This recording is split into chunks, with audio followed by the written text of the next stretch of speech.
tubuh tidak pernah bohong. Bagaimana kalau sakit yang kamu rasakan bukan karena tubuhmu lemah, tapi karena kamu terlalu lama kuat? Bagaimana kalau migrain itu bukan sekadar migrain, dan asam lambung itu bukan cuma soal makan? Tubuh manusia dirancang untuk bertahan hidup.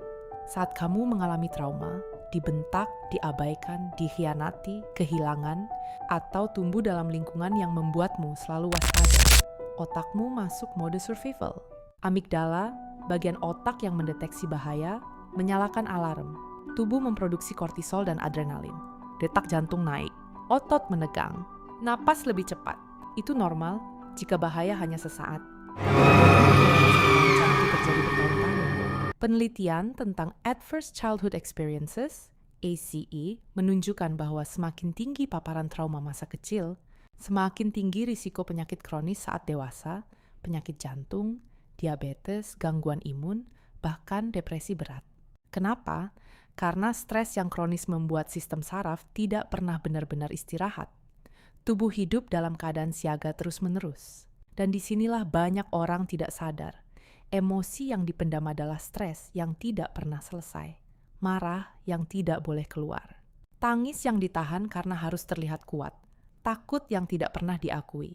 Otak tidak bisa membedakan antara ancaman fisik dan luka emosional yang terus diingat. Setiap kali kamu mengingat luka itu, tubuh bereaksi lagi. Kortisol naik lagi. Peradangan meningkat. Sistem imun melemah. Lama-lama, yang awalnya hanya rasa tidak nyaman berubah menjadi penyakit nyata.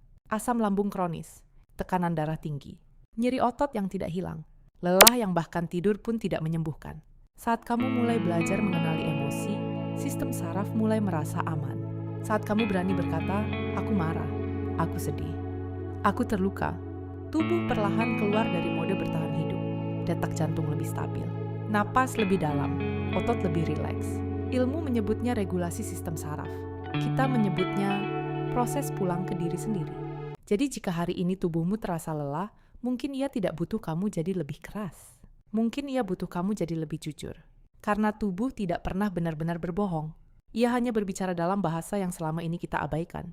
Dan mungkin awal dari sembuh adalah berhenti berkata, aku baik-baik saja. Saat sebenarnya tidak.